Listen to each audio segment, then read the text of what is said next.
أعوذ بالله من الشيطان الرجيم بسم الله الرحمن الرحيم ودخل معه السجن فتيان قال أحدهما إني أراني أعصر خمرا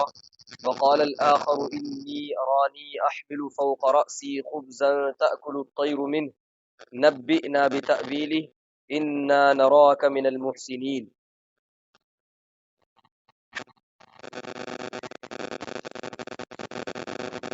سورہ یوسف کی 36ویں آیت یہ ابھی تلاوت کی گئی ہے۔ سورہ یوسف کے اندر بہت تفصیلی واقعہ حضرت یوسف علیہ السلام کا بیان کیا گیا ہے۔ حضرت یوسف علیہ السلام کے ساتھ کیسا معاملہ پیش آیا، کیسے ان کو کنویں کے اندر ڈالا گیا، پھر وہاں سے کیسے نکلے، اور اس کے بعد مصر پہنچے۔ مصر کے اندر جب بادشاہ کے محل کے اندر پہنچے، بادشاہ نے ان کو خرید لیا، تو وہاں کس طرح کے حالات ان کے ساتھ پیش آئے، وہ تمام باتیں ہمارے سامنے آ چکی ہیں۔ پہلے ہفتے جب تفسیر ہوئی تھی تو یہ بات سامنے آئی تھی کہ حضرت یوسف علیہ السلام کو ایک الزام لگا کر کے قید خانے کے اندر بند کر دیا گیا تھا، جیل کے اندر بادشاہ کی طرف سے ان کو ڈال دیا گیا۔ اب ہوا یہ کہ جب حضرت یوسف علیہ السلام کو جیل کے اندر داخل کر دیا گیا، قید خانے میں ڈال دیا گیا، تو حضرت یوسف علیہ السلام کے ساتھ اور بھی قیدیوں کو قید کے اندر، جیل خانے کے اندر ڈالا گیا۔ یہاں سے اسی واقعے کو جاری رکھتے ہوئے اللہ تعالیٰ نے آگے اسی واقعے کو بیان فرمایا ہے۔ تو جب حضرت یوسف علیہ السلام کو جیل کے اندر داخل کیا گیا بادشاہ کی طرف سے، اور یہ اللہ تعالیٰ کی طرف سے ایک اس کی حکمت کا معاملہ تھا کہ اللہ تعالیٰ نے حضرت یوسف علیہ السلام کو جیل کے اندر داخل ہونے سے ایک بہت بڑے فتنے کا دروازہ بند کر دیا۔ اگر حضرت یوسف علیہ السلام اس وقت میں قید کے اندر نہ جاتے، جیل میں نہ جاتے، تو ہو سکتا ہے کہ بہت بڑا فتنہ رونما ہو جاتا۔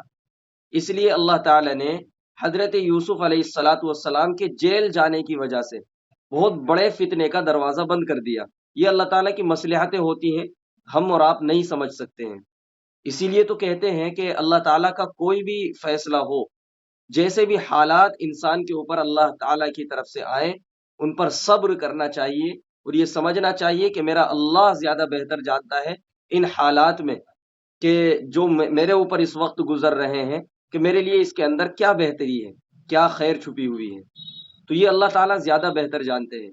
بہرحال حضرت یوسف علیہ السلام کے سامنے جو ایک بڑی مصیبت یہ پیش آئی کہ ان کو جیل کے اندر ڈالا گیا۔ اب بظاہر تو لوگ یہ سمجھیں گے کہ ایک بڑی مصیبت تھی، لیکن یہ حضرت یوسف علیہ السلام کے لیے ایک خیر کا ذریعہ بننے والا تھا۔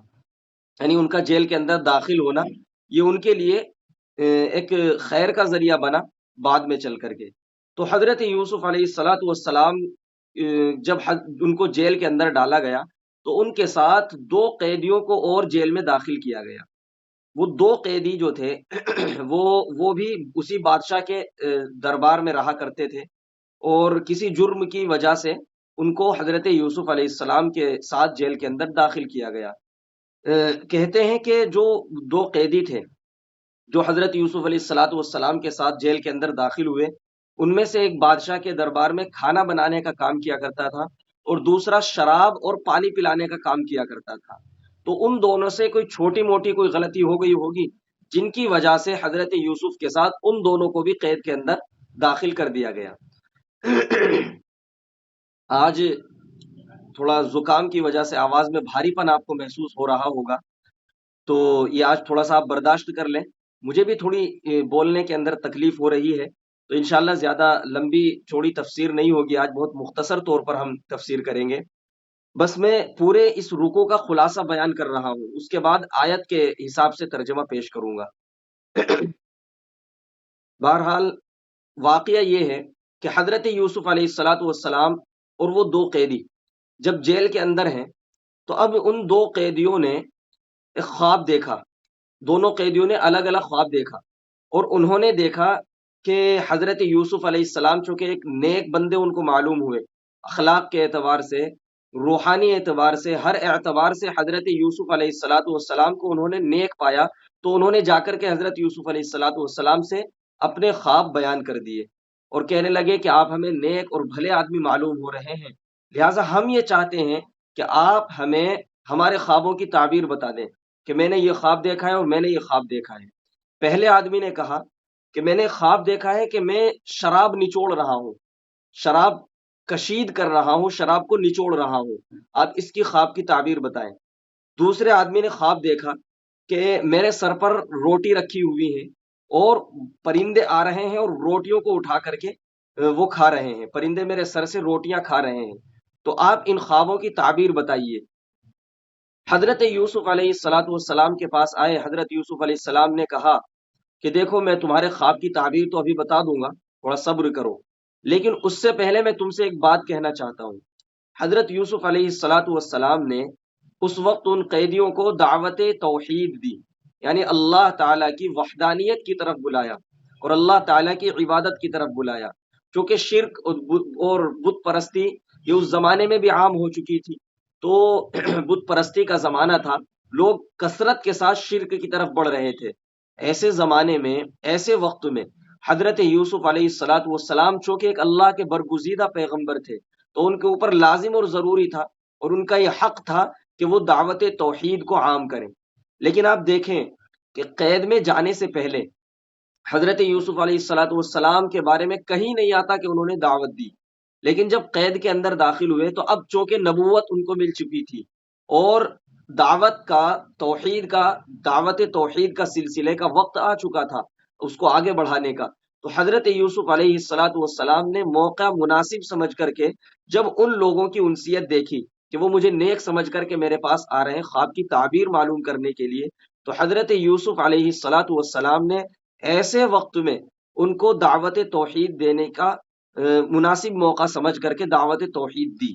اور کہنے لگے کہ دیکھو لوگ کیا کرتے ہیں کہ اللہ کے ساتھ دوسروں کو معبود بنا لیتے ہیں، دوسروں کو پکارتے ہیں، دوسروں سے مدد طلب کرتے ہیں، حالانکہ یہ سراسر بے وقوفی اور نادانی کی بات ہے، احمقانہ بات ہے۔ اب اگر ہم اس کو دیکھیں اپنے زمانے کے اعتبار سے، تو ہمارے زمانے میں خصوصاً ہم مسلمانوں کے اندر صریح شرک کرنے والے لوگ آپ کو نظر نہیں آئیں گے کہ کسی بت کے سامنے جا کر کے ہاتھ جوڑ رہے ہوں یا ان سے اپنی مرادیں طلب کر رہے ہوں، ایسے لوگ آپ کو بہت کم نظر آئیں گے۔ لیکن شرک کی بہت ساری قسمیں، توجہ کی ضرورت ہے، شرک کی بہت ساری قسمیں آج مسلمانوں کے اندر رائج ہو چکی ہیں، خود ہم مسلمانوں کو نہیں پتا کہ ہم کس کس چیز کے اندر اللہ کو شریک کر رہے ہیں۔ ہم کثرت کے ساتھ ہمارے یعنی مسلمانوں کا ایک فرقہ ایسا بھی ہے جو مزاروں پر جا کر کے ان کو اپنا معبود سمجھنے لگتا ہے، ان کے سامنے اپنی پیشانی کو ٹکاتا ہے اور ان سے اپنی ضرورتیں، اپنی حاجتیں طلب کرنا شروع کر دیتے ہیں، ان کو پتہ ہی نہیں ہوتا کہ ہم یہ اللہ کے ساتھ کتنا بڑا ظلم کر رہے ہیں، کتنا بڑا شرک کر رہے ہیں، اس لیے کہ شرک کرنا ہی اصل میں ظلم کرنا ہے۔ ان الشرک لظلم عظیم، شرک کرنا سب سے بڑا ظلم ہے۔ تو اس لیے ہمیں اس بات کو سمجھنے کی ضرورت ہے، شرک صرف یہی نہیں ہے کہ ہم کسی بت کے سامنے جا کر کے ہاتھ جوڑنے لگے یا اس کے سامنے سجدہ کرنے لگے، بلکہ یہ بھی شرک ہے کہ اللہ کی صفات میں کسی کو شریک کرنا اور ان صفات کا حامل کسی دوسرے کو سمجھنا کہ جن صفات کا حامل اللہ کو سمجھنا چاہیے۔ فار ایگزامپل آپ سمجھ لیجئے کہ ہمارا یقین اور ایمان ہے کہ اللہ تعالیٰ ہی ہمیں رزق دیتے ہیں، اللہ تعالیٰ ہی ہمیں رزق دیتے ہیں، ہمیں کھلاتے پلاتے ہیں، اللہ تعالیٰ ہی ہمیں اولاد عطا فرماتے ہیں۔ ان تمام باتوں پر یعنی نوازنے کا جو ایک صفت ہے وہ اللہ تعالیٰ کے اندر ہے، دینے کی، عطا کرنے کی جو صفت ہے وہ اللہ تعالیٰ کے اندر ہے، اللہ کے علاوہ کسی اور کے اندر طاقت نہیں۔ لیکن ہم مزاروں پر جا رہے ہیں، اس لیے بہت سارے جو ایک فرقہ ہے خاص طور سے ان کے بہت سارے افراد مزاروں پر اس لیے جاتے ہیں کہ ہمارے اولاد نہیں ہو رہی، وہاں جائیں گے، دھاگا چڑھائیں گے یا چادر چڑھائیں گے یا کچھ بھی جو بھی کرنے کے کام وہاں ہوتے ہیں وہ کام کریں گے، تو اس سے کیا ہوگا کہ ہمارے یہاں اولاد ہو جائے گی، یا ہمارا کاروبار میں کوئی ایسی بندش لگی ہوئی ہے کہ ہم مزار پر جائیں گے تو مزار پر جا کر کے وہ بندش ہٹ جائے گی۔ اس طرح کے عقیدے لوگوں میں رائج ہو چکے ہیں، یہ سراسر اللہ کے ساتھ شرک کرنا ہے، اور شرک کرنا یہ سب سے بڑا ظلم قرار دیا گیا ہے۔ اس لیے ہمیں بہت زیادہ احتیاط کی ضرورت ہے، اپنا یقین بنانے کی ضرورت ہے اللہ کی ذات کے اوپر، کہ ہمیں رزق دینے والی ذات بھی اللہ کی ہے، اور ہمیں اولاد دینے والی ذات بھی اللہ کی ہے، ہمیں زندہ رکھنے والی، موت دینے والی، غرض یہ کہ ہمارے تمام کے تمام معاملات میں ہماری مدد کرنے والی، ہم کو نوازنے والی ذات صرف اور صرف اللہ کی ہے، اللہ کے علاوہ کسی کے اندر کوئی طاقت نہیں ہے۔ یہ بات، یہ عقیدہ ہمیں اپنا بنانا پڑے گا، اس پر ہمیں ایمان بنانا پڑے گا، اس کی ضرورت ہے۔ تو بہرحال اس زمانے میں بھی کچھ اس طرح کے شرک رائج ہو چکے تھے، بت پرستی عام ہو چکی تھی۔ تو حضرت یوسف علیہ الصلاۃ والسلام چونکہ ایک نبی تھے، تو انہوں نے نبوت کا فریضہ ادا کرتے ہوئے، نبوت کا حق ادا کرتے ہوئے ان کو اس وقت دعوت توحید دی، ایک اللہ کی طرف بلایا کہ اللہ کی عبادت کرو، وہی تمہارا رب ہے، وہی تمہیں پالنے والا ہے۔ اور جب حضرت یوسف علیہ الصلاۃ والسلام نے یہ دعوت دی، تو پھر اس کے بعد یہ دعوت توحید دینے کے بعد حضرت یوسف علیہ السلام نے ان کے خواب کی تعبیر بھی بتائی، اور جیسا کہ وعدہ کیا تھا کہ میں تمہیں تعبیر بتاؤں گا، تو حضرت یوسف علیہ الصلاۃ والسلام نے اپنا وہ وعدہ پورا کر لیا، اور ان کو ان کی خوابوں کی تعبیر بتائی۔ خوابوں کی تعبیر کیا بتائی وہ بھی اگلی آیتوں میں آ رہی ہے۔ حضرت یوسف علیہ الصلاۃ والسلام نے پہلے شخص کو، کہ جس کا خواب یہ تھا، توجہ رکھیں، ایک شخص کا خواب یہ تھا کہ اس نے یہ خواب دیکھا تھا کہ میں شراب نچوڑ رہا ہوں، شراب بنا رہا ہوں۔ تو جب اس نے یہ خواب دیکھا تھا، جس شخص نے یہ خواب دیکھا تھا، تو حضرت یوسف علیہ الصلاۃ والسلام نے اس خواب کے تعبیر بتائی کہ تم بادشاہ کو، اپنے آقا کو شراب پلاؤ گے۔ دوسرے شخص نے، کہ جس نے خواب دیکھا تھا کہ میرے سر پر روٹیاں رکھی ہوئی ہیں، میں نے سر پر روٹیاں اٹھائی ہوئی ہیں، اور پرندے آ رہے ہیں اور روٹیوں کو نوچ رہے ہیں، کھا رہے ہیں۔ تو اس خواب کی تعبیر حضرت یوسف علیہ الصلاۃ والسلام نے یہ بتائی کہ تمہیں سولی پر چڑھایا جائے گا، اور تمہاری کھوپڑی کو چرند پرند کھائیں گے۔ یہ خواب کی تعبیر حضرت یوسف علیہ الصلاۃ والسلام نے بتائی۔ پھر آگے چل کر کے کیا ہوا یہ اگلے رکوع کے اندر آئے گا، اور انشاءاللہ اگلے ہفتے اس کا بیان کیا جائے گا۔ فی الحال اتنا ہی سمجھ لیں کہ حضرت یوسف علیہ الصلاۃ والسلام نے ایک دعوت دی، تعبیر کے جواب میں ایک دعوت دی سب سے پہلے ان کو، اور دعوت دینے کے بعد اس کے بعد حضرت یوسف علیہ الصلاۃ والسلام نے ان کے خوابوں کی تعبیر بتائی۔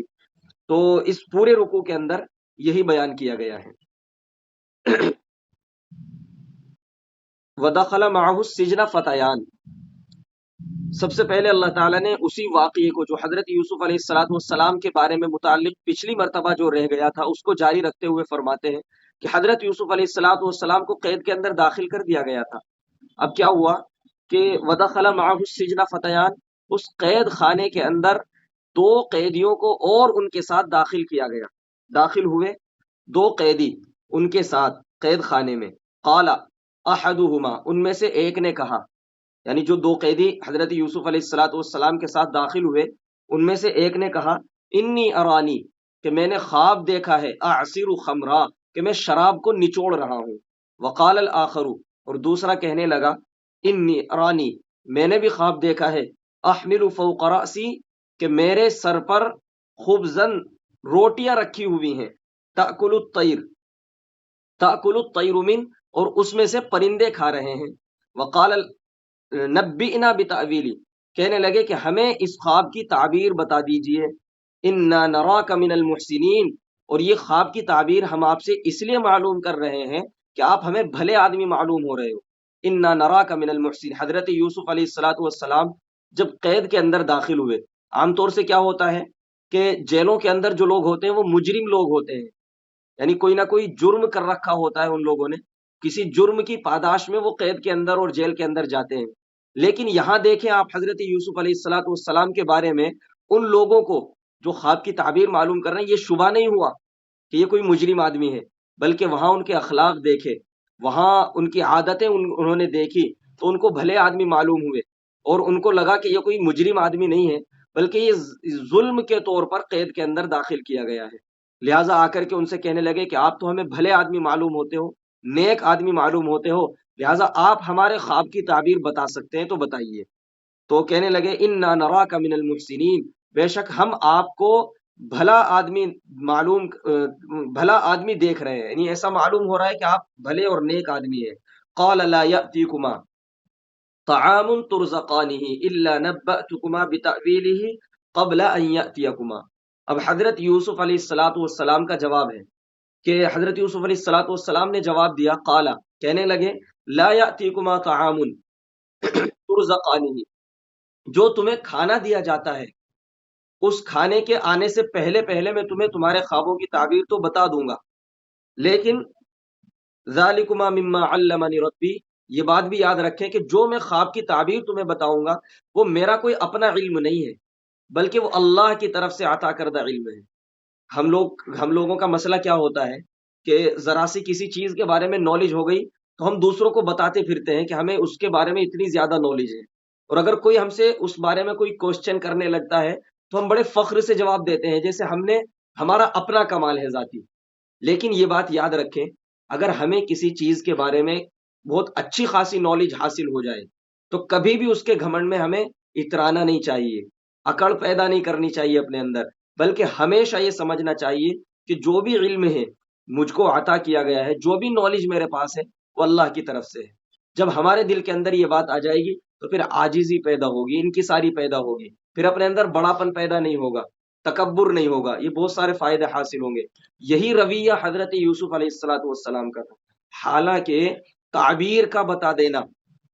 خواب کی تعبیر بتانا کوئی چھوٹا علم نہیں، بہت بڑا علم ہے۔ اس وقت حضرت یوسف علیہ السلام اپنے اوپر فخر کر سکتے تھے کہ دیکھو پورے شہر کے اندر کوئی تمہیں تعبیر نہیں بتا سکتا، میں تعبیر بتانے والا ہوں، لیکن نہیں، حضرت یوسف علیہ السلاۃ والسلام نے عاجزی کا مظاہرہ کیا، کہنے لگے کہ جو علم میرے پاس ہے تعبیر بتانے والا، یہ میرا اپنا کمال نہیں ہے، میرا اپنا حاصل کیا ہوا علم نہیں، بلکہ ذالکما مما علمنی ربی، یہ وہ علم ہے جو میرے رب نے مجھے سکھا دیا ہے، میرے رب نے مجھے عطا کیا ہے۔ تو اسی طرح ہمارا بھی معاملہ ہونا چاہیے، کسی بھی معاملے کے اندر ہمیں اگر نالج حاصل ہو جائے تو ہمیں اپنے اوپر فخر نہیں کرنا چاہیے، اپنے اوپر گھمنڈ نہیں کرنا چاہیے، یہ سمجھنا چاہیے کہ اللہ کی طرف سے دیا گیا علم ہے۔ انی ترکت ملت قوم لا یؤمنون باللہ وهم بالآخرۃ هم کافرون۔ اب یہ بات کہہ کر حضرت یوسف علیہ الصلوۃ والسلام نے دعوت کا سلسلہ شروع کر دیا، یعنی حضرت یوسف علیہ السلام کہنے لگے انی ترکت ملت قوم، کہ میں نے ایسے لوگوں کا ساتھ چھوڑ دیا ہے کہ لا یؤمنون باللہ، جو اللہ پر ایمان نہیں رکھتے ہیں، جن کا اللہ پر یقین نہیں ہوتا، اللہ پر ایمان نہیں ہوتا، ایسے لوگوں کا میں نہ دوست ہوں نہ ان کے ساتھ رہتا ہوں، ان سے میرا کوئی تعلق نہیں ہے۔ وہم بالآخرۃ ہم کافرون، اور وہ ایسے ہیں کہ آخرت کا بھی انکار کرنے والے ہیں، یعنی جو لوگ اللہ پر اور آخرت پر یقین اور ایمان نہیں رکھتے ہیں، ایسے لوگوں سے میرا کوئی تعلق نہیں ہے۔ واتبعت ملت آب، یہ اس لیے کہہ رہے ہیں کہ وہ ان کو اچھا سمجھ رہے تھے نا حضرت یوسف علیہ الصلوۃ والسلام کو، تو اچھا، ایک اچھائی کی بات ہے یہ بھی کہ انسان ایسے لوگوں سے تعلق نہ رکھے جو اللہ پر اور آخرت کے دن پر ایمان نہیں رکھتے ہیں، ایسے لوگوں سے تعلق نہ رکھنا یہ بھی اچھائی کی علامت ہے۔ تو اس لیے حضرت یوسف علیہ الصلوۃ والسلام نے اس کو واضح کر دیا، کہنے لگے واتبعت ملت آبائی ابراہیم و اسحاق و یعقوب، کہ میں اپنے آبا و اجداد ابراہیم، اسحاق اور یعقوب کے طریقے کی پیروی کرتا ہوں، ان کی اتباع کرتا ہوں۔ یعنی حضرت یوسف علیہ الصلوۃ والسلام نے جس دین کی اور جس توحید کی آگے چل کر کے بھی دعوت دینی ہے، اس کے بارے میں پہلے راستہ آپ صاف کر رہے ہیں کہ دیکھو یہ جو میں پیش کرنے والا ہوں، یہ دین، یہ کوئی نیا دین نہیں ہے، میں اپنی طرف سے بنا کر کے پیش نہیں کر رہا ہوں، بلکہ یہ وہی دین ہے جو میرے دادا پردادا حضرت ابراہیم، حضرت اسماعیل، حضرت اسحاق، حضرت یعقوب کا دیا ہوا بتایا ہوا دین ہے، وہی دین میں تمہارے سامنے پیش کرنے والا ہوں۔ اس سے پہلے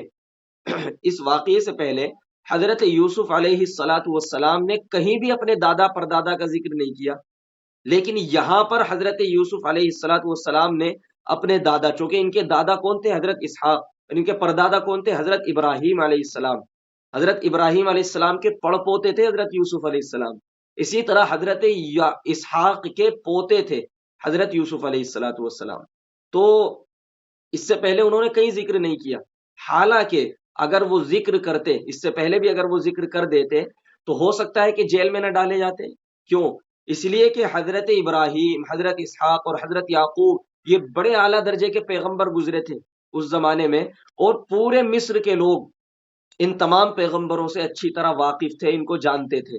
ہو سکتا ہے کہ اگر یہ ان کا ذکر پہلے کر دیتے تو ہو سکتا ہے ان کو نجات مل جاتی، جیل میں نہ ڈالا جاتا یا کنویں میں نہ ڈال، جو جن لوگوں نے کنویں سے نکال کر کے بادشاہ کے ہاتھ فروخت کیا ہے، ہو سکتا ہے وہ ان کے ساتھ ایسا معاملہ نہ کرتے، خریدتے بیچتے نہ، بلکہ ان کو اپنے پاس رکھ کر کے ان کی پرورش کرتے۔ کیوں؟ اس لیے کہ حضرت ابراہیم علیہ الصلاۃ والسلام کی ایک شان تھی اور ان کا ایک مرتبہ اور مقام بنا ہوا تھا مصر کے اندر۔ تو جب لوگ دیکھتے کہ یہ ابراہیم کا پڑ پوتا ہے تو ظاہر سی بات ہے کہ ان کی بہت زیادہ عزت، بہت زیادہ قدر کی جاتی۔ لیکن حضرت یوسف علیہ الصلاۃ والسلام نے پہلے سے ان کو نہیں بتایا، کسی کو بھی نہیں بتایا کہ میں ابراہیم کا پڑ پوتا ہوں۔ یہاں آ کر کے انہوں نے ذکر کیا، کیوں؟ اس لیے کہ حالات بنانے تھے اصل میں۔ اللہ تعالیٰ کو جب کسی کو کوئی مقام عطا کرنا ہوتا ہے نا، جب بڑا مرتبہ کسی کو دینا ہوتا ہے، بڑا عہدہ کسی کو دینا ہوتا ہے، تو اللہ تعالیٰ پہلے اس کو دشوار گزار راستوں سے گزارتے ہیں، گھاٹیوں سے گزارتے ہیں، جن میں مشکلات آتی ہیں، مصیبتیں آتی ہیں۔ جب بندہ صبر کر کے مصیبتوں پر، پریشانیوں پر صبر کر کے، ان کو برداشت کر کے، ان کو گزر کر کے چلا جاتا ہے، پھر اللہ تعالیٰ اس کو جو ہے نوازتے ہیں، پھر اللہ تعالیٰ اس کو بلند مقام عطا فرماتے ہیں۔ اللہ تعالیٰ حالات بناتے ہیں۔ اگر آپ کے اوپر حالات آ رہے ہیں، اگر آپ کے اوپر پریشانی آ رہی ہے، اس کا مطلب یہ ہے کہ اللہ تعالیٰ آپ کو نوازنا چاہتے ہیں، اللہ تعالیٰ آپ کو بلند مقام عطا کرنا چاہتے ہیں۔ تو اس لیے ان پریشانیوں پر صبر کیجئے، ان کو برداشت کیجئے، اور پھر اس کے نتیجے میں اللہ تعالیٰ جو مقام آپ کو دیں گے، اس سے آپ اتنے خوش ہوں گے کہ آپ یہ تمنا کریں گے کہ کاش وہ مصیبتیں پھر سے آ جائیں لیکن یہ مقام مجھے حاصل ہو جائے، اس سے اعلیٰ درجے کا مقام حاصل ہو جائے۔ یہ ہوتا ہے، کبھی آپ تجربہ کر کے دیکھیں، مصیبتوں پر صبر کریں، پریشانیوں کو برداشت کریں، اس کے نتیجے میں اللہ تعالیٰ ضرور بھی ضرور آپ کو کچھ نہ کچھ عطا فرماتے ہیں۔ جس قدر آپ کی قربانی ہوگی زندگی کے اندر، یہ بات بھی یاد رکھیں، جس قدر آپ نے مشقتوں کو، پریشانیوں کو، مصائب کو برداشت کیا ہوگا، جتنی زیادہ قربانیاں ہوں گی اتنی بڑی کامیابی آپ کو نصیب ہوگی۔ جتنی بڑی مشقتیں آپ نے اٹھائی ہوں گی اتنا بڑا مقام آپ کو ملے گا دنیا کے اندر۔ یہ اللہ تعالیٰ کا اصول ہے۔ آپ قربانیاں آج دیں گے، آنے والے چند سالوں کے اندر آپ کو ان قربانیوں کا نتیجہ ملے گا۔ یہ بھی اللہ تعالیٰ کی ایک عادت ہے کہ اللہ تعالیٰ فوراً کسی کو قربانی کا نتیجہ نہیں عطا کرتے، الا ماشاء اللہ۔ لیکن عام طور سے ایسا ہوتا ہے کہ جو بندہ قربانیاں دیتا ہے، جو بندہ محنت کرتا ہے، جو بندہ مشقتیں اٹھاتا ہے، کچھ سالوں کے بعد جا کر کے اس کا رزلٹ سامنے آتا ہے، فوراً اور ہاتھوں ہاتھ اس کا کوئی رزلٹ سامنے نہیں آتا۔ اور جلدی بھی نہیں کرنی چاہیے، انسان کو ہمیشہ صبر سے کام لینا چاہیے۔ بہرحال حضرت یوسف علیہ الصلاۃ والسلام نے اپنے آباء و اجداد کا ذکر پہلے نہیں کیا، اس لیے کہ حالات کا مقابلہ ان کو کرنا تھا اور وہ انہوں نے کیا۔ کتنے حالات کا مقابلہ کہ ان کے اوپر الزام لگائے گئے، کنویں میں ڈالا گیا، ان کو پھر بیچا گیا، غلام بنا دیا گیا۔ اس کے بعد آپ دیکھیں کہ کس طرح کا الزام ان کے اوپر لگایا گیا، پھر اس سے بڑا ظلم یہ کیا گیا کہ ان کو اٹھا کر کے جیل کے اندر ڈال دیا گیا۔ تو یہ حالات بنائے اللہ تعالیٰ نے ان کو بلند مقام عطا کرنے کے لیے۔ تو بہرحال حضرت یوسف علیہ الصلاۃ والسلام اب ان کو دعوت دے رہے ہیں اور کہہ رہے ہیں کہ جو میں تمہارے سامنے پیش کرنے والا ہوں یہ میرا اپنا دین نہیں، اپنی بنائی ہوئی باتیں نہیں ہیں، بلکہ میرے آباء و اجداد حضرت یعقوب، حضرت اسحاق اور حضرت ابراہیم علیہ الصلاۃ والسلام کے کا بتایا ہوا مذہب ہے، ان کا وہی مذہب ہے جو میں پیش کر رہا ہوں۔ تو کہنے لگے ما کان لنا ان نشرک، اب یہاں سے وہ چیز بیان کر رہے ہیں جو ان کو بیان کرنی تھی، جس چیز کی دعوت دینی تھی۔ ما کان لنا ان نشرک باللہ من شیء، کہ ہمارے لیے یہ زیبا نہیں دیتا یا ہمارے لیے جائز نہیں ہے کہ ہم اللہ کے ساتھ کسی کو بھی شریک کریں۔ یہ بہت توحید کی ایک بہت اعلیٰ درجے کی آیت ہے۔ ما کان لنا ان نشرک باللہ من شیء، ہم بھی کہہ سکتے ہیں کہ ہمارے لیے یہ بات زیبا نہیں ہے، ہمارے لیے یہ چیز روا نہیں ہے، جائز نہیں ہے کہ ہم اللہ کے ساتھ کسی چھوٹی سی چیز کو بھی شریک کریں۔ من شیء، شیء کا لفظ یہاں آیا ہے، شیء کا مطلب ہوتا ہے تھوڑی بہت چیز بھی ہم اللہ کے ساتھ شرک نہیں کر سکتے، شریک نہیں کر سکتے ہیں۔ اس کا مطلب یہ نہ تو اللہ کی ذات میں کسی کو شریک کرنا ہے، نہ اللہ کی صفات میں کسی کو شریک کرنا ہے۔ ذات کا مطلب نہ تو کسی دوسرے کو معبود بنانا ہے، رب ماننا ہے، اور صفات میں شریک کرنے کا مطلب یہ ہے نہ کسی کو اللہ جیسا ماننا ہے کہ جو کام اللہ کے کرنے کے ہیں وہ کام دوسرے کر سکتے ہیں، ایسا نہیں ماننا۔ تو یہ ہے صفات کے اندر شریک نہ کرنے کا مطلب۔ دونوں باتیں ہیں، دونوں چیزوں میں اگر ہم نے کسی ایک میں بھی شریک کیا تو گویا کہ ہم نے شرک کیا اور بڑا ظلم کیا۔ تو اللہ تعالیٰ نے شرک کی سزا بہت سخت رکھی ہے۔ شرک ان اللہ لا یغفر ان یشرک بہ ویغفر ما دون ذلک، قرآن میں صاف صاف اللہ تعالیٰ نے اعلان کر دیا، دو ٹوک لفظوں میں اعلان کیا ہے، ان اللہ لا یغفر ان یشرک، کہ اللہ کے ساتھ اگر کوئی کسی کو شریک کرے گا تو اللہ ہرگز اس کو معاف نہیں کرے گا۔ اس کے علاوہ اللہ تعالیٰ جو چاہے، جس کے چاہے، جیسے چاہے گناہ معاف کر سکتا ہے، لیکن شرک کا گناہ ایسا ہے کہ اللہ تعالیٰ کبھی معاف نہیں کرنے والا۔ تو اس لیے ڈرنا چاہیے کہ کہیں ہم شرک خفی یا شرک جلی، چھوٹا شرک ہو یا بڑا شرک ہو، کسی کے اندر ملوث نہ ہو جائیں۔ اس بات سے بہت زیادہ احتیاط کرنے کی ضرورت ہے۔ ذالک من فضل اللہ علینا، اللہ کے ساتھ کسی کو شریک نہ کرنا، اس کے بارے میں آگے کہہ رہے ہیں ذالک من فضل اللہ علینا، یہ ہمارے اوپر اللہ کا بڑا فضل ہے، وعلی الناس، اور تمام لوگوں کے اوپر، کہ جو لوگ اللہ کے ساتھ کسی کو شریک نہیں کرتے، خالص اللہ کی عبادت کرتے ہیں، ایسے لوگوں کے اوپر اللہ کا خاص فضل ہے۔ اور یقیناً ہم بھی مانتے ہیں اس بات کو کہ ہم شرک سے بری ہیں، شرک سے بچے ہوئے ہیں، اور ہم اللہ کی عبادت کرتے ہیں، تو ہمیں اس پر اللہ کا شکر ادا کرنا چاہیے، اللہ کا فضل سمجھنا چاہیے۔ اسی کو بیان کیا جا رہا ہے کہ یہ اللہ ہی کا فضل ہے کہ تم شرک سے بچے ہوئے ہو، تمہارا اپنا کمال نہیں۔ اور ذرا سوچ کر دیکھیں، اگر ہم کسی، نعوذ باللہ، اگر ہم کسی مشرک کے گھر میں پیدا ہو جاتے تو کیا ہمارے اپنے ہاتھ میں تھا؟ اگر ہم کسی کافر کے گھر میں پیدا ہو جاتے تو کیا ہمارے اپنے ہاتھ میں تھا کہ ہم وہاں سے وہاں پیدا نہ ہو کر کے دوسری جگہ مسلمان کے گھر میں پیدا ہو جاتے اپنی مرضی سے؟ یہ اللہ ہی کی تو مرضی ہے نا کہ ہم مسلمانوں کے گھر کے اندر پیدا ہوئے، اور ہم نے جب آنکھیں کھولی تو ہمیں اللہ کا نام ہماری زبان پر، جب ہم نے آنکھیں کھولی تو ہم نے اپنے گھر کے اندر نماز پڑھتے ہوئے دیکھا، ہم نے اپنے گھر کے اندر قرآن پڑھتے ہوئے دیکھا۔ یہ اللہ ہی کا تو فضل ہے نا، ہمارا اپنا تو کوئی کمال نہیں ہے۔ تو اس لیے کہا جا رہا ہے کہ اگر تم شرک سے بچ رہے ہو تو یہ اللہ کا کمال ہے، اللہ کا فضل ہے تمہارے اوپر کہ تم شرک سے بچے ہوئے ہو۔ اس لیے ہمیشہ اللہ کا شکر ادا کرنا چاہیے کہ اللہ تعالیٰ نے اس نعمت سے ہمیں نوازا ہے کہ ہم کبھی کسی کو بھی اللہ کے ساتھ شریک کرنے سے اتنا گھبراتے ہیں کہ ہماری جان چلی جائے، لیکن ہم اللہ کے ساتھ کسی کو شریک نہیں کر سکتے۔ ہمارا ایمان ہے اور ہونا بھی چاہیے۔ ہماری روح، ہمارے جسم سے یہ روح نکل سکتی ہے، جان چلی جا سکتی ہے، ہماری گردن کٹ سکتی ہے، لیکن ہم اللہ کے ساتھ کسی کو شریک نہیں کر سکتے۔ اتنا مضبوط ایمان ہونا چاہیے، یہی اللہ تعالیٰ چاہتے ہیں۔ اتنا مضبوط ایمان بنانے کی فکر کریں اپنا، کہ ہمارے سامنے چاہے کتنی دولت آ جائے، کتنی دولت کا لالچ ہمیں دے دیا جائے، لیکن اللہ کے ساتھ کبھی کسی کو شریک نہیں کرنا ہے۔ عبادت کرنی ہے صرف اللہ کی، جھکنا ہے تو صرف اللہ کے سامنے۔ بہت اچھے انداز میں حضرت یوسف علیہ السلام دعوت توحید دے رہے ہیں کہ ایک اللہ ہی ہے، اللہ ہی کی عبادت کرنی ہے، اس کے ساتھ کسی کو شریک نہیں کرنا۔ ذالک من فضل اللہ علینا وعلی الناس، کہ یہ اللہ کا فضل ہے ہمارے اوپر اور تمام لوگوں کے اوپر۔ ولکن اکثر الناس لا یشکرون، یہاں اللہ تعالیٰ نے ایک شکوہ کیا ہے، لیکن اکثر لوگ اللہ کا شکر ادا نہیں کرتے ہیں۔ اب بتائیں، یہ بات تھوڑی لمبی ہو رہی ہے، اس کے لیے معذرت چاہتا ہوں، لیکن بات نکل رہی ہے درمیان میں، تو میں کہہ رہا ہوں کہ شکر، یہاں اللہ تعالیٰ نے یہ کہا نا وَلَٰكِنَّ أَكْثَرَ النَّاسِ لَا يَشْكُرُونَ، اکثر لوگ اللہ کا شکر ادا نہیں کرتے۔ حقیقت یہی ہے، اللہ کا شکر کیا ہے؟ کما حق ہو، اس کی عبادت کی جائے، یہ اللہ کا شکر ہے۔ اللہ کا شکر یہ نہیں ہے کہ بس زبان سے کہہ دیا کہ یا اللہ تیرا شکر،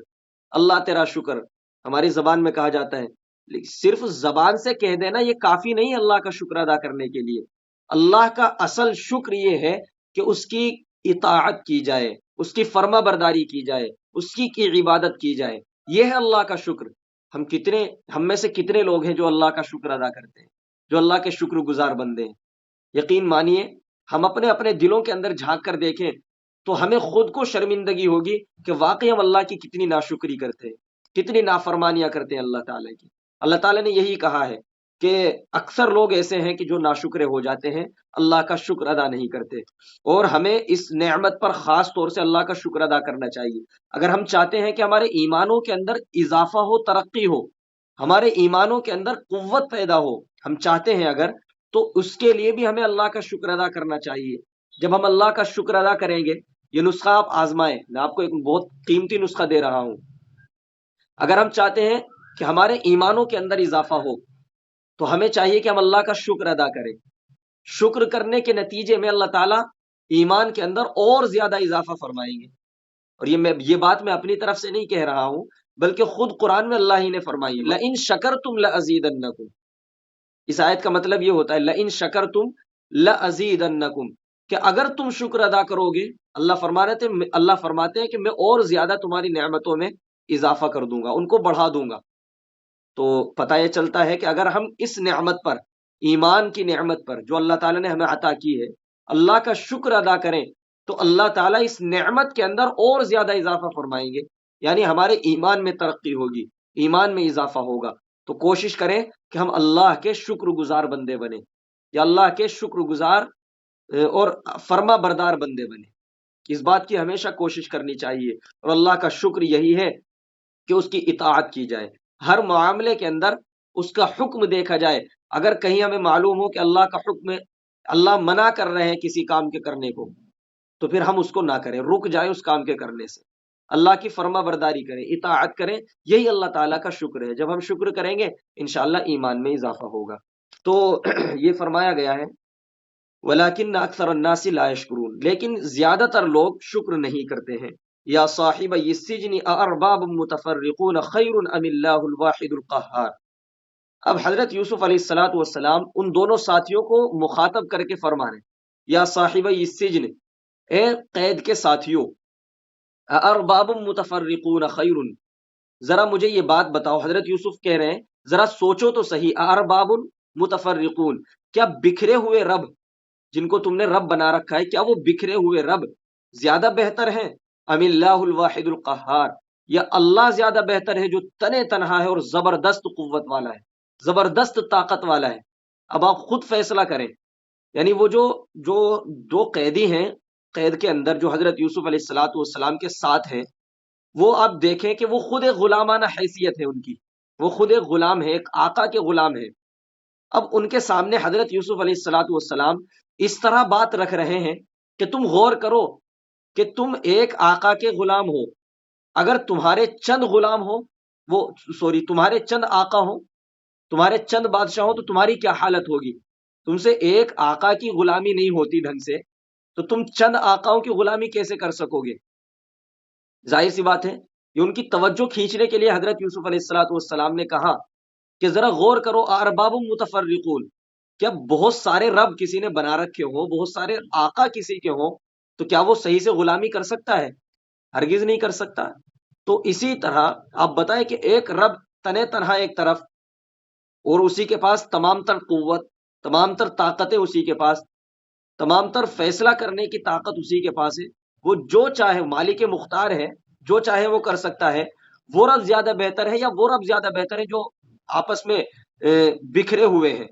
جن کی آپس میں نہیں بنتی ہے؟ وہ رب زیادہ بہتر ہے. ظاہر سی بات ہے ایک عقل مند انسان جس کے پاس تھوڑی بہت بھی عقل ہوگی، وہ اسی بات کا فیصلہ کرے گا کہ وہ تنے تنہا رب زیادہ بہتر ہے، اور وہ تنے تنہا معبود زیادہ بہتر ہے جس کے پاس ساری قوت ہے. تو حضرت یوسف علیہ السلام ان کی توجہ کھینچ رہے ہیں، اور ان کی توجہ کھینچ کر کے آگے فرماتے ہیں ذرا غور کرو، فکر کرو. ما تعبدون من دونه الا اسماء سميتموها، کہ جن کو تم نے معبود بنا رکھا ہے، جن کی تم عبادت کرتے ہو اللہ کو چھوڑ کر، الا اسماء سميتموها انتم وآباؤكم، کہ وہ سوائے اس کے کچھ بھی نہیں ہے کہ تم نے ان کے نام رکھ رکھے ہیں اور تمہارے آبا و اجداد نے ان کے نام رکھ رکھے ہیں. یعنی اپنے معبودوں کے ان لوگوں نے نام رکھ رکھے تھے. کوئی ان کا رب شفا تھا جو ان کو شفا دیا کرتا تھا، ان کا عقیدہ تھا. کوئی ان کو اولاد دینے والا رب تھا. ہر کسی کے الگ الگ نام انہوں نے رکھ رکھے تھے. تو حضرت یوسف علیہ السلام کہہ رہے ہیں کہ سوائے اس بات کے کہ انہوں نے نام رکھ رکھے ہیں، کچھ اور بھی حاصل ہے اس بات سے، اس بات کے علاوہ؟ یعنی وہ کچھ دے بھی دیتے ہیں یا نہیں دیتے؟ ظاہر سی بات ہے کہ وہ کیا دینے کی صلاحیت رکھتے ہیں. تو صرف ان کے نام رکھے ہوئے ہیں، اس کے علاوہ کوئی بھی فائدہ ان کا نہیں ہے. تو یہ کہہ رہے ہیں ما تعبدون من دونه الا، کہ اللہ کو چھوڑ کر جن کی تم عبادت کرتے ہو سوائے اس بات کے وہ کچھ بھی نہیں ہے کہ تم نے اور تمہارے آبا و اجداد نے ان کے نام رکھ رکھے ہیں. ما انزل اللہ بها من سلطان، اللہ نے کوئی بھی سند، کوئی بھی دلیل ان کے لیے نہیں اتاری ہے. ان الحکم الا للہ، فیصلہ ہے تو صرف اللہ کا. ان الحکم الا للہ، کوئی بھی فیصلہ ہوگا تو وہ اللہ کا، حکم ہوگا تو اللہ کا چلے گا. یعنی تمام تر فیصلے، تمام تر حکم جو ہوں گے وہ صرف اور صرف اللہ کے ہیں، اللہ کی قبضہ قدرت میں ہے۔ کہنے کا مطلب یہ ہے کہ اللہ ہی مالک مختار ہے، وہ جو چاہتا ہے کر سکتا ہے، وہ اسی کے پاس ساری قوت ہے، اسی کے پاس ساری طاقت ہے۔ امر اللہ تعبدوا الا ایاہ، اور اس نے حکم دیا ہے کہ تم صرف اور صرف اسی کی عبادت کرو۔ یعنی حضرت یوسف علیہ السلاۃ والسلام دعوت دے رہے ہیں کہ تمہیں صرف اللہ کی عبادت کرنی چاہیے۔ اتنی ساری عقلی دلائل پیش کرنے کے بعد حضرت یوسف علیہ السلاۃ والسلام نے اصل بات کہی، امر اللہ تعبدوا الا ایاہ، کہ اسی کا حکم ہے جو زبردست قوت والا ہے۔ کیا حکم ہے اس کا؟ کہ تم اسی کی عبادت کرو، اس کے ساتھ کسی کو شریک مت کرو۔ ذالک الدین القیم، یہی سیدھا اور سچا مذہب ہے، یعنی اللہ کے ساتھ کسی کو شریک نہ کرنا، اللہ کے ساتھ کسی کو معبود نہ بنانا، یہی سیدھا اور سچا مذہب ہے۔ ولیکن اکثر الناس لا يعلمون، لیکن زیادہ تر لوگ اس بات کو جانتے نہیں ہیں۔ یا صاحب السجن اما احدکما، اب یہاں سے حضرت یوسف علیہ الصلوۃ والسلام تعبیر بتانا اسٹارٹ کر رہے ہیں کہ جو انہوں نے خوابوں کی تعبیر ابھی پوچھی تھی، حضرت یوسف نے وعدہ کیا تھا کہ میں تمہیں خوابوں کی تعبیر بتاؤں گا، درمیان میں یہ توحید کی دعوت دی انہوں نے، چونکہ ایک نبی تھے اور نبی کا کام ہوتا ہے توحید کی طرف قوم کو لانا، اللہ کی عبادت کی طرف لوگوں کو بلانا، تو انہوں نے وہ اپنا کام انجام دیا، دعوت دی، اور پھر اس کے بعد ان کا جو سوال تھا، جو خواب کی تعبیر انہوں نے پوچھی تھی، اب وہ جواب ان کا عطا کر رہے ہیں۔ فرماتے ہیں اے قید کے ساتھیوں، اما احدکما، تم میں سے پہلا شخص، فیسقی ربہ خمرا، وہ اپنے آقا کو شراب پلائے گا، وہ اپنے آقا کو شراب پلائے گا، یعنی اس کی تعبیر بتا رہے ہیں، جو جس نے دیکھا تھا کہ میں شراب نچوڑ رہا ہوں، فیسقی ربہ خمرا، وہ اپنے آقا کو شراب پلائے گا، واما الاخر، اور دوسرا شخص، فیصلب، اس کو سولی پر چڑھایا جائے گا، یسلب، اس کے معنی آتے ہیں سولی پر چڑھائے جانے کے، فیصلب، تو اس کو سولی پر چڑھایا جائے گا، فتأکل الطیر من رأسی، پھر اس کی کھوپڑی، اس کے سر کو پرندے کھائیں گے، قضی الامر الذی فیہ تستفتیان، فیصلہ ہو چکا ہے ان باتوں کے بارے میں جو تم معلوم کر رہے تھے، وقال للذی ظن انہ ناج منہ اذکرنی، وقال، یہ تعبیر بتا دی حضرت یوسف علیہ الصلوۃ والسلام نے کہ یہ تعبیر ہے، تمہارے خوابوں کی یہ فیصلہ ہو چکا ہے، تمہارے ساتھ ایسا معاملہ پیش آنے والا ہے۔ وقال، پھر حضرت یوسف نے کہا، للذی ظن انہ، اس شخص سے کہنے لگے حضرت یوسف کہ جو جس کے بارے میں یہ گمان کیا گیا، جس کے بارے میں ان کا یہ خیال تھا کہ یہ قید سے نجات پالے گا، یہ قید سے جیل سے نکل جائے گا، رہائی اس کو مل جائے گی، تو اس سے کہنے لگے حضرت یوسف علیہ الصلوۃ والسلام، اذکرنی عند ربک، کہ اپنے آقا کے سامنے، یعنی بادشاہ کے سامنے جا کر کے میرا ذکر کرنا، فانساہ الشیطان ذکر ربہ، یعنی حضرت یوسف علیہ الصلوۃ والسلام کا خیال یہ تھا کہ یہ بادشاہ کے سامنے جا کر کے میرے بارے میں بتائے گا کہ وہ ایک بھلا آدمی ہے، نیک آدمی ہے، اور اس طرح خوابوں کی تعبیر بتاتا ہے۔ اس زمانے میں خوابوں کی تعبیر پوچھنے کا رواج تھا بہت زیادہ، تو جب بادشاہ کو معلوم ہوتا، ظاہر ہے حضرت یوسف نے اسی لیے کہا کہ بادشاہ کو معلوم ہوگا میرے بارے میں تو بادشاہ پھر مجھے رہائی دے دے گا اور جیل سے نکال دے گا، تو حضرت یوسف علیہ الصلوۃ والسلام نے اس سے کہنے لگے کہ جس کے بارے میں یہ گمان تھا کہ اس کو نجات مل جائے گی، رہائی مل جائے گی، کہنے لگے اذکرنی عند ربک، کہ اپنے آقا کے سامنے جا کر میرا ذکر کرنا، فانساہ الشیطان، تو شیطان نے غفلت سے اس کو بھلا دیا، ذکر ربہ، کہ اپنے آقا کے سامنے ان کا ذکر کرتا، یعنی وہ باہر نکل تو گیا، رہائی تو اس کی ہو گئی، لیکن اس نے رہا ہونے کے بعد اپنے آقا سے، بادشاہ سے حضرت یوسف علیہ الصلوۃ والسلام کا ذکر کرنا وہ بھول گیا۔ پھر کیا ہوا؟ فلبث فی السجن بضع سنین، پھر حضرت یوسف علیہ الصلوۃ والسلام چند سال تک جیل ہی کے اندر رہے۔ بضع سنین کا مطلب بعض لوگوں نے کہا 9 سال، بعض لوگوں نے کہا 8 سال، اور اسی طرح یعنی تقریباً 10 سال تک حضرت یوسف علیہ الصلوۃ والسلام جیل کے اندر ہی رہے۔ اب آگے کیا معاملہ پیش آیا